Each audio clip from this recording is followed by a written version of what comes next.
நச்சுக்களை நீக்குவது. சரி, நச்சு எதில் இருக்கிறது? எல்லாத்துலேயும் இருக்குது. நீங்கள் பார்க்குற அத்தனை பொருளும் விஷம் நிரம்பியது தான்.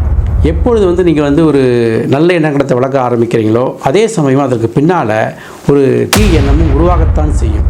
மன இயல்பாகவே தன் வாழ்க்கை தேவைக்காக மறுபடியும் போராடி அதற்கு பின்னால் தான் போகும். நம்ம அப்படி தான் படைக்கப்பட்டிருக்கோம்.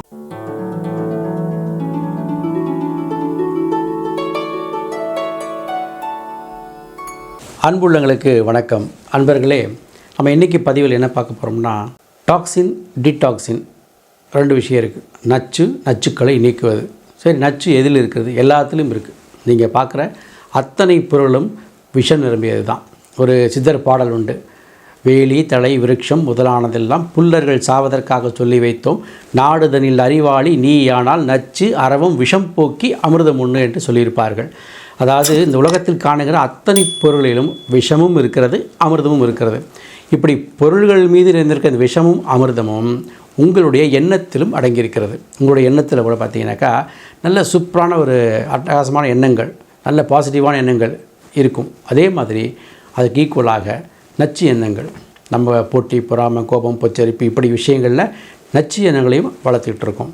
ஸோ இப்படி இரண்டு விதமான எண்ணங்களோடு தான் நம்ம அன்றாட வாழ்க்கையை நடத்துகிறோம். ஸோ இது ஒரு படத்தில் கூட சொல்லுவாங்க, கடவுள் பாதி மிருகம் பாதி என்று இரண்டு விதமான எண்ண அலைகளை கொண்டு நம்ம நடத்திட்டு இருக்கோம். ஒரு பக்கம் நமக்கு உயர்ந்த எண்ணங்கள் இருக்கிறது, இன்னொரு பக்கம் எதிர்மறையான எண்ணங்களையும் நம்ம வளர்த்துருக்கோம். இது இப்படி வளர்த்துக்கிட்டு இருக்கோம், நம்ம இதுதான் உண்மையாக நம்ம தான் வளர்த்துக்கிட்டோமா அப்படின்னா அப்படி கிடையாது. என்னென்னா, எப்பொழுது நீங்கள் ஒரு நல்ல எண்ணங்களை வளர்க்க ஆரம்பிக்கிறீங்களோ அதே சமயம் அதற்கு பின்னால் ஒரு தீய எண்ணமும் உருவாகத்தான் செய்யும். என்ன காரணம் என்றால், நல்ல எண்ணம் என்பதனுடைய பலமே அந்த தீய எண்ணத்தை அழிப்பதில் தான் இருக்கிறது.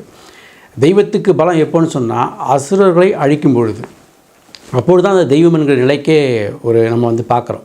இப்போ அசுரர்கள், இப்போ அந்த காலத்து தெய்வத்தை என்ன சொல்கிறோம், அசுரர்களை அழித்தாங்க, அசுரர்கள் தேவர்களை அழித்தார்கள். ஸோ தேவர்களை அழித்ததுனால அசுரர்களை அழித்து இறைவன் தன்னுடைய நிலைநாட்டுகிறார். அதுபோல் தீய எண்ணங்களை அழிப்பதில் தான் நமக்கு தெய்வீகம் மனோபலம் பெறுகிறது. ஆனால் ஒரு சமயம் என்ன பண்ணுறோம், நமக்கு தேவை வரும்போது நம்ம நல்ல எண்ணங்களை வளர்த்துக்கிறோம், அதே சமயம் தேவை வரும்போது தீய எண்ணங்களை வச்சு செயல்படுத்துகிறோம். இப்படி மாறி மாறி நம்ம இரண்டு விதமான எண்ணங்களை வச்சு செயல்படும்போது என்ன நடக்குது நமக்குள்ளே அப்படின்னு பார்த்தீங்கன்னா, அஃபென்ஸ் அண்ட் டிஃபென்ஸ் அப்படின்னு ரெண்டு விதமான எண்ணங்கள் உருவாகிடுது. அஃபென்ஸ் மீன்ஸ் என்ன அப்படின்னு பார்த்தீங்கன்னாக்கா, இப்போ உங்களை நோக்கி ஒரு விஷயத்தை நீங்கள் விரும்புகிறீங்க, அதை அடையணும். அதை அடைவதற்கு சில விஷயங்கள் தடையாக இருக்கலாம், அல்லது அது உங்கள் முயற்சியில் முடியாமல் இருக்கலாம், அல்லது அதற்கான ஒரு சூழ்நிலை இல்லாமல் இருக்கலாம். அப்போ நீங்கள் என்ன பண்ணுவீங்க, ஒரு குறுக்கு வழி கையாளுகிறீர்கள். நான் இந்த விஷயத்தை அடைய நினச்சேன், இதுக்கு இவன் தடையாக இருக்கான், ஸோ இப்போ நம்ம ஒதுக்கிட்டோம்னாக்கா நமக்கு இது கிடச்சிரும் அப்படின்ற ஒரு நோக்கத்தில் நாம் என்ன பண்ணுறோம், அந்த குறுக்கு வழி கையாளுகிறோம். அப்போ நம்ம மனசு என்ன பண்ணுது, ஒரு அஃபென்ஸ் மைண்டு க்ரியேட் ஆகிடுது. ஒரு தீய எண்ணம், அது ஒரு அஃபென்ஸ் க்ரியேட் ஆகுது. அஃபென்ஸ் க்ரியேட் ஆகிட்டு நீங்கள் அந்த விஷயத்தை செஞ்சு முடிச்சிடுவீங்க. அந்த மாதிரி ஒரு தள்ளி வச்சுட்டு நீங்கள் போய் அந்த பதவிக்கு போயிடலாம், அல்லது நீங்கள் அந்த பொருளை அடைஞ்சு விட முடியும். இல்லை எப்படியோ ஏதோ ஒரு விஷயம் உங்களுக்கு என்ன விரும்புகிறீங்களோ ஒரு அஃபென்ஸ் மைண்டை யூஸ் பண்ணி நீங்கள் அந்த காரியத்தை சாதிச்சிருவீங்க. அது பிறகு தெரியாதுன்னு நீங்கள் நினச்சிக்கலாம். ஆனால் ஏற்கனவே சொன்ன மாதிரி உங்களுடைய உள்மனதுக்கு ஒரு விஷயம் தெரியும். ஒரு அஃபென்ஸ் க்ரியேட் ஆகும்பொழுது அட் த சேம் டைம் நீங்கள் செய்த ஒரு செயல்னால் எதிர்மறையான ஒரு எண்ணம் உருவாகும். எப்படி ஒரு நல்ல எண்ணத்துக்கு எதிர்மறை உருவாகுதோ அதே மாதிரி தீய எண்ணத்துக்கும் ஒரு எதிர்மறையான எண்ணம் உருவாகும். அப்போ நல்ல எண்ணத்துக்கு எதிர்மறையான தீய எண்ணம்னு சொன்னோம்னாக்கா, தீய எண்ணத்துக்கு எதிர்மறையான எண்ணம் எதுவாக இருக்கும், நல்ல எண்ணமாக இருக்கும். அப்போ ஒரு டிஃபென்ஸ் க்ரியேட் ஆக ஆரம்பிக்கும். ஆட்டோமேட்டிக்காக பார்த்திங்கன்னா, இப்படி நாம் செய்து விட்டோம், இனி நாம் இதை செய்யக்கூடாது, நம்ம செஞ்சது தப்பு, ஸோ நம்ம இதை எப்படி பாதுகாத்து கொள்ளணும், இந்த மாதிரி நமக்கு ஒரு சூழ்நிலை வந்துட்டோம்னாக்கா, இப்போ நாம் ஒருத்தருக்கு செஞ்சிட்டோம், ஒருத்தரை தடுத்து நம்ம அந்த விஷயத்தை அடைஞ்சிட்டோம். ஆனால் நமக்கு இப்படி ஒரு சூழ்நிலை வந்தால் நாம் அப்போ அதிலேருந்து பாதுகாத்து நாம் எப்படி அதிலேருந்து மீண்டு வருவது அப்படிங்கிறதுக்கான ஒரு டிஃபென்ஸ் மைண்டு, அது தற்காப்பு எண்ணம்னு சொல்லலாம். அந்த எண்ணம் நமக்கு உள்ளவே உருவாக ஆரம்பிக்கும். இப்படி இந்த மாதிரி பல விஷயங்கள் நம்ம பண்ணிகிட்டே இருப்போம். அஃபென்ஸ் டிஃபென்ஸ் மாறி மாறி க்ரியேட் ஆகிட்டே வரும் உங்கள் மனசுக்குள்ளார. ஸோ இரண்டு எண்ணங்களும் போட்டு ஒன்று ஆகி ஒரு பக்கம் அஃபென்ஸ் க்ரியேட் ஆகி ஒரு பக்கம் அப்படி அடிக்க வச்சுருக்கோம், இந்த பக்கம் டிஃபென்ஸ் க்ரியேட் ஆகி அடிக்க வச்சுருக்கோம். இப்போ இந்த இரண்டு எண்ணங்களும் உங்கள் உடலை கொஞ்சம் கொஞ்சமாக பாதிக்க வைக்கும். அப்போ தான் நீங்கள் நான் நல்லா தானே இருந்தேன் இத்தனை நாளும், இது எப்படி எனக்கு இது வந்துச்சு, இந்த ப்ராப்ளம் எனக்கு இப்படி வந்துச்சு, எப்படி அல்சர் இப்படி வந்துச்சு, எப்படி எனக்கு டைஜஷன் ப்ராப்ளம் வந்துச்சு, எப்படி எனக்கு தோள்பட்டை வலிக்குது, கால் வலிக்குது, இப்படி பலவிதமான உபாதைகள் சொல்கிறோமே. இந்த உபாதைகளுடைய முதல் ஆரம்பமே உங்கள் மனம். ஆக நோய் என்பது எங்கே பிறக்கிறது என்று சொன்னால், உங்கள் மன எண்ணங்களிலிருந்து தான் நோய் பிறக்கிறது. மனம் பாதி மருந்து பாதின்னு சொல்லுவாங்க. அதாவது மருந்து என்பது 2வது கட்டம் தான். முதல்ல உங்கள் மனம் தான் அந்த நோய்க்கான காரணமாகிறது. அப்போ இந்த மாதிரி நச்சு எண்ணங்கள் உங்கள் உடம்புல வளர வளர வளர கொஞ்சம் கொஞ்சமாக நீங்கள் உடலையும் உங்கள் ஆரோக்கியத்தையும் இழந்துக்கிட்டே போவீங்க. அப்போ நீங்கள் எப்பொழுதுதான் நான் நல்லா இருந்தேன் திடீர்னு இப்படி ஆகிட்டேன் அப்படிங்கிற ஒரு சூழ்நிலை உங்களுக்கு வருதோ அப்போ நீங்கள் புரிஞ்சுக்கலாம் நமக்குள்ளாராக நச்சு எண்ணங்கள் அதிகமாகிக்கிட்டே வருது அப்படிங்கிறத முதல்ல ஐடென்டிஃபை பண்ணணும். ஃபஸ்ட் நம்ம வந்து ஐடென்டிஃபை பண்ணணும். இது எப்படிலாம் நம்ம வந்து களையலாம் அப்படிங்கிறது பார்த்தீங்கன்னாக்கா, நம்முடைய ஆசைகள் நியாயமானதா, நம்ம செய்கிற விஷயங்கள் நியாயமானதா, இதெல்லாம் கொஞ்சம் சிந்தித்து பார்க்கணும். இது வந்து ஒரு தாட் ப்ராசஸ். ஃபஸ்ட்டு இது இந்த மாதிரி ஒரு தாட் ப்ராசஸ் நம்ம இதை சிந்தித்து பார்த்து அதில் வந்து உங்களுடைய ஆழ்மனதுக்கான ஒரு திறப்பை நீங்கள் கொடுத்துட்டீங்கன்னாக்கா அது நம்ம வந்து எடை போட்டு சொல்லிவிடும் இது தப்பு சரின்னு. ஸோ அது வகையில் நம்ம வந்து கொஞ்சம் கொஞ்சமாக அதெல்லாம் நம்ம வந்து டிவைட் பண்ணி எடுத்துடலாம் அதை. ஆனால் இது நம்மளால் செய்ய முடியாது. என்ன காரணம்னாக்கா, நம்ம மறுபடியும் எப்பொழுது எவ்வளோ தான் நம்ம வந்து அறிவுரை கேட்டாலும், என்ன தான் நம்ம வந்து இவ்வளோ விஷயங்கள் சித்தர்கள் சொன்ன விஷயங்கள், பெரிய பெரிய அறிஞர்கள் சொன்ன விஷயங்கள்லாம் பார்த்தாலும் கூட மன இயல்பாகவே தன் வாழ்க்கை தேவைக்காக வந்து மறுபடியும் போராடி அதன் பின்னால் தான் போகும். நம்ம அப்படி தான் படைக்கப்பட்டிருக்கோம். அந்த மாதிரி ஒரு விஷயம் தான் போயிட்டுருக்கு. அப்போ அதுலேருந்து குறைஞ்சபட்சம் நம்ம வந்து ரிலீவ் ஆகணும். அந்த மாதிரி ஒரு நச்சு எண்ணங்கள்லாம் ரிலீவ் ஆகணும். அப்போ என்ன பண்ணலான்னாக்கா, சேவைகள் எவ்வளோக்கெவ்வளோ நீங்கள் வந்து பிறருக்கு உபகாரங்களை நீங்கள் வந்து செய்ய ஆரம்பிக்கிறீங்க. அது நீங்கள் வந்து பணம் கொடுக்கணுன்னு அவசியம் கிடையாது. அதை வந்து நீங்கள் அதுக்கு பொருள் வாங்கி தரணும்னு அவசியம் கிடையாது. உங்களுடைய சரீர சேவையே போதும்.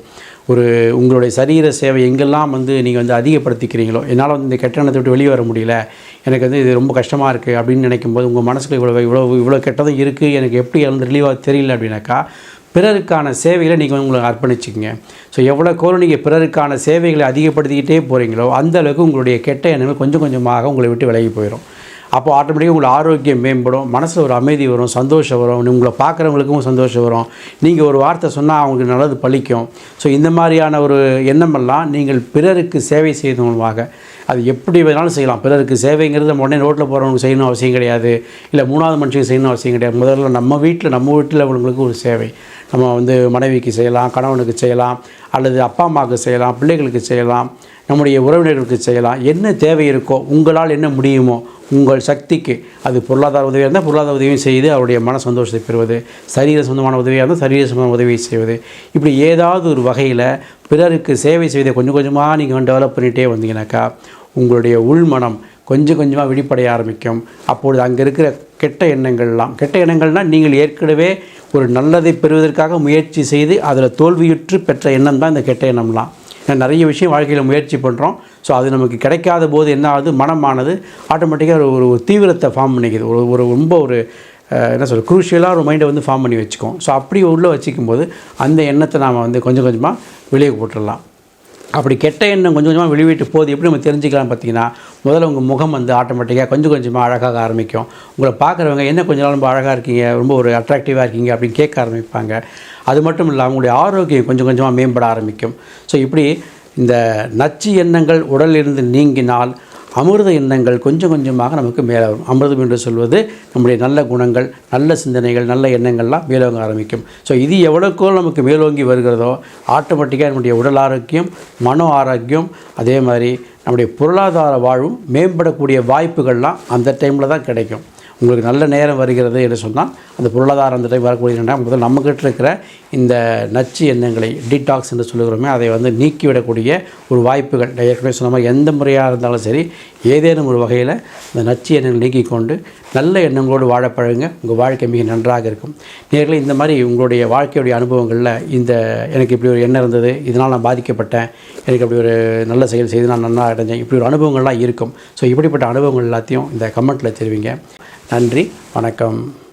அன்பும் அருளும் எங்கும் தழைக்க, அறிவும் மனமும் இணைந்து சிறக்க, அகிலம் முழுதும் இன்பம் கோடி கோடி கோடி நிறையவே.